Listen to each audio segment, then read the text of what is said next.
Parlons des apprenants modernes. Les apprenants d'aujourd'hui sont soumis à une pression plus forte que jamais pour développer leurs compétences et leurs aptitudes linguistiques.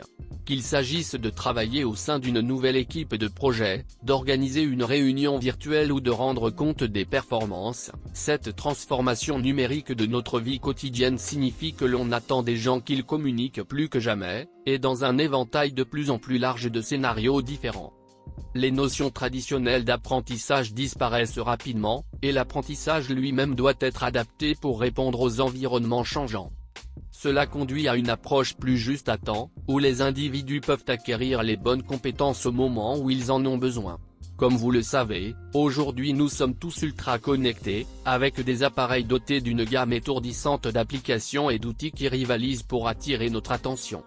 Qu'il s'agisse de commander une pizza, de vérifier son solde bancaire ou d'apprendre une langue, la technologie est désormais omniprésente, ce qui conduit les entreprises à restructurer leur flux de travail organisationnel pour se rapprocher de leurs clients. Les équipes s'internationalisent de plus en plus, d'où la nécessité de disposer de compétences de communication efficaces, dont la langue est un élément clé.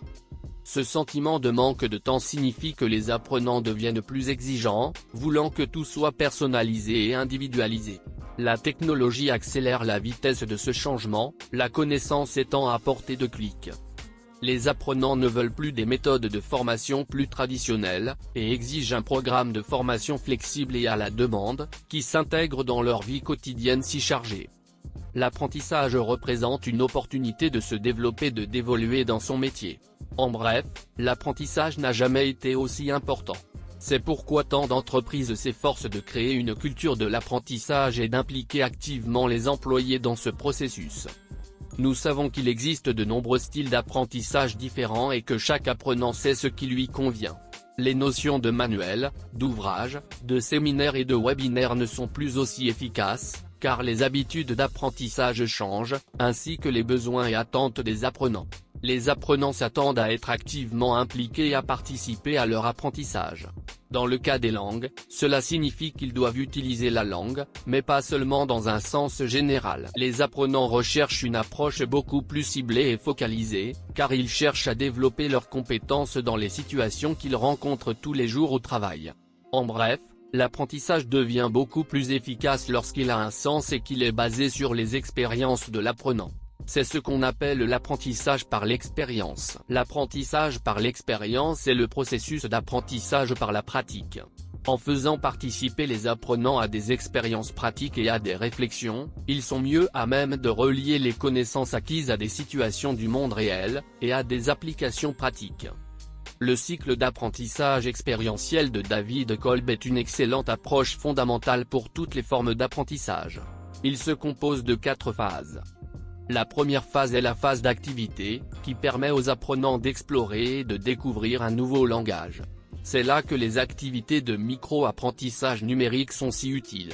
Les apprenants jouent et s'engagent dans un nouveau contenu linguistique interactif et engageant, de 5 à 10 minutes.